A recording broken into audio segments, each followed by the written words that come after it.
Lectura del Santo Evangelio según San Lucas. Gloria a ti, Señor. Muchos han tratado de relatar ordenadamente los acontecimientos que se cumplieron entre nosotros, tal como nos fueron transmitidos por aquellos que han sido desde el comienzo testigos oculares y servidores de la palabra. Por eso, después de informarme cuidadosamente de todo desde los orígenes, yo también he decidido escribir para ti, excelentísimo Teófilo, un relato ordenado a fin de que conozcas bien la solidez de las enseñanzas que has recibido. Jesús volvió a Galilea con el poder del Espíritu, y su fama se extendió en toda la región. Enseñaba en las sinagogas de ellos, y todos lo alababan. Jesús fue a Nazaret, donde se había criado. El sábado entró, como de costumbre, en la sinagoga y se levantó para hacer la lectura. Le presentaron el libro del profeta Isaías y abriéndolo encontró el pasaje donde estaba escrito: El Espíritu del Señor está sobre mí, porque me ha consagrado por la unción.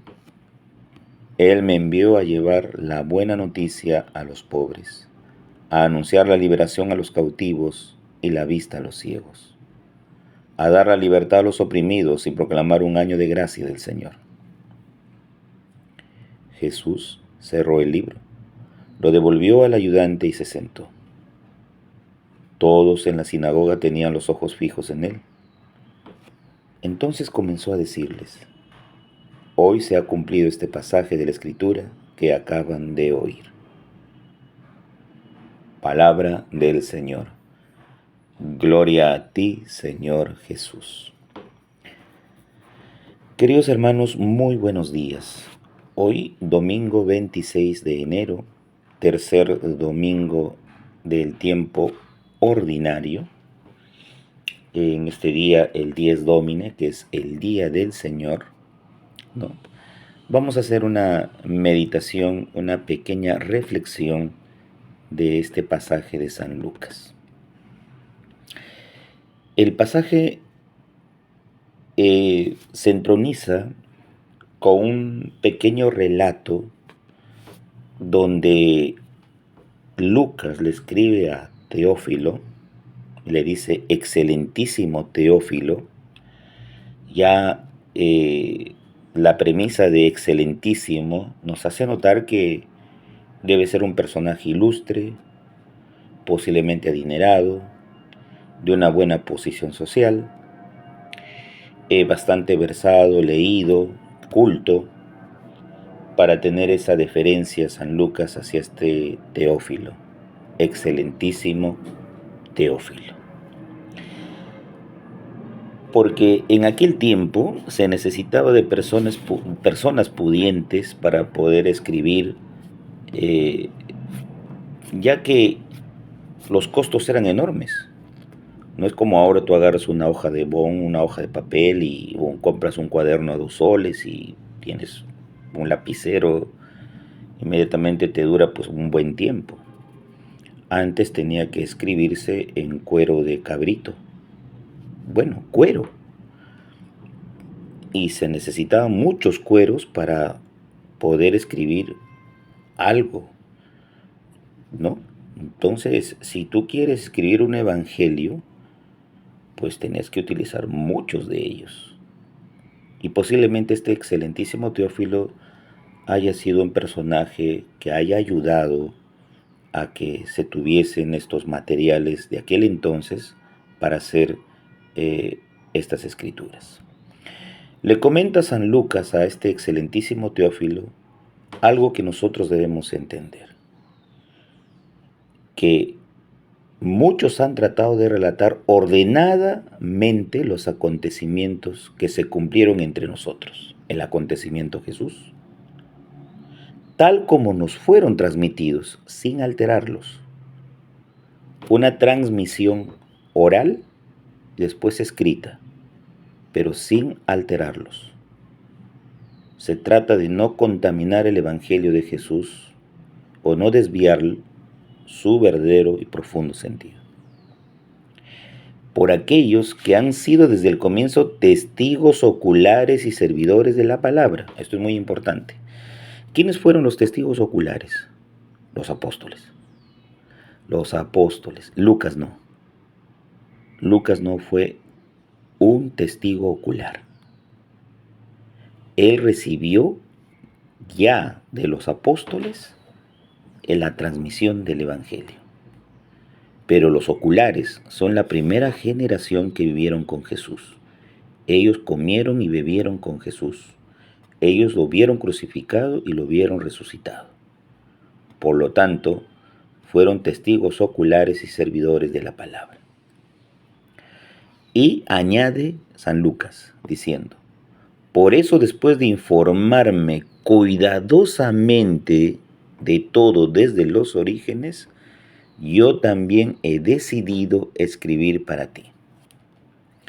Miren, la tarea titánica, pero una tarea fina, de un tejido que se llama escritura, ha sido corroborado, como dice San Lucas, bajo la solidez de las enseñanzas que han recibido de los apóstoles.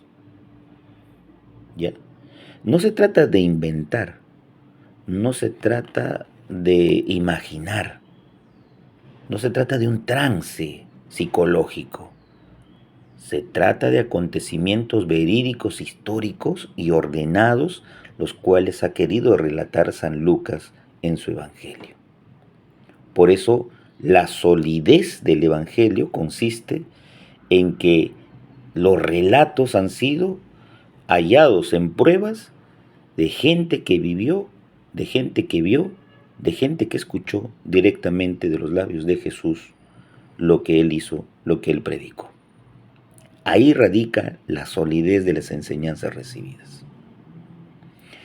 Y continúa el evangelista Lucas diciendo: Jesús volvió a Galilea con el poder del Espíritu y su fama se extendió por toda la región. Esto es muy importante. Jesús no va solo. Recordemos que el bautismo del Señor, el Espíritu de Dios se posó sobre él. Por lo tanto, el Espíritu de Dios está sobre él.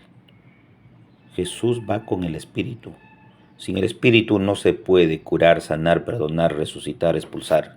No. Con el Espíritu y con esa fuerza se puede. Dice, su fama se extendió a toda la región. Recordemos que era tan grande la fama de Jesús que arrastraba multitudes, que a veces no tenía ni tiempo para comer. Es muy importante entender que la gente tiene que seguir a quien hace el milagro, no al milagro. Quien hace el milagro es la persona de Jesús. Pero si solamente vemos el milagro, entonces tendríamos una visión muy corta.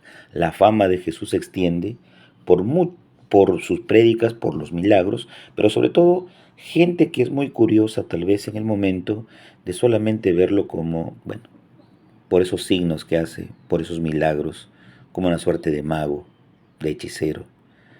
Pero Jesús quiere sembrar una fe puesta, profunda y entera y verdaderamente puesta en él. Y llega Jesús a su ciudad de Nazaret, entra en la sinagoga y dice, le dan el libro del profeta Isaías. Como de costumbre, en su ciudad natal donde se había criado, tal vez sería una sinagoga relativamente pobre, sin muchos manuscritos, y tal vez ya habrían leído el profeta Isaías muchas veces, ¿no? Pero sin embargo, se lo alcanzan a él y el pasaje donde está escrito que el Espíritu de Dios está sobre él. Esto es muy interesante. ¿Por qué? Porque un Jesús que llega a la sinagoga de Nazaret, su ciudad natal, y él mismo abre, dice, el libro para hacer la lectura. Jesús abre la historia de la salvación, inaugura un nuevo tiempo entre nosotros, porque el Antiguo Testamento encuentra su plenitud en el Nuevo. ¿Y quién es? En la persona de Jesús. Él abre y ratifica lo del Antiguo Testamento en Isaías en su persona. Con él se inaugura un nuevo tiempo de alegría, de gozo, de libertad, de liberación, de cautivos, de esclavos, de visión de ciegos, de la reposición de las extremidades funcionales de un cojo, de alguien que no puede oír, de alguien que tiene lepra, de alguien encerrado en el pecado. Jesús abre un nuevo ciclo, pero después de haber leído, dice, cerrándolo, se lo entregó al que le ayudaba. Jesús cierra, abre y cierra la revelación. Él es el culmen de la revelación. Después de él nada. Abre el Nuevo Testamento y cierra el Nuevo Testamento. Pero da cumplimiento al Antiguo en la lectura que hace hoy de Isaías. Y lo único que ha venido a hacer Dios entre nosotros es eso, a darnos libertad. Sí, a darnos libertad. Si estamos oprimidos, sobre todo por el pecado, por ideologías, sobre todo hoy, las de género, por políticos corruptos, dice, he venido a darles libertad de esa opresión, de hambre, esa opresión de muerte, todo lo que vivimos hoy, esa opresión de corrupción, esa opresión de falta de salud, de falta de educación, y a proclamar un nuevo año de gracia del Señor. Es una buena noticia la que trae Jesús, no es una mala. Una buena nueva que significa evangelio, trayendo vida, justicia, amor, verdad. Viene a soltar las coyundas, viene a liberarnos de los cepos, de las cadenas que arrastramos por el pecado en una sociedad con la cual vivimos. Por lo tanto, Dios viene con ese espíritu para liberarnos. El Padre José reza todas las mañanas por ustedes, llévense mi bendición. En el nombre del Padre, del Hijo, Espíritu Santo. Amén. Que tengan un bonito y bendecido día en el Señor.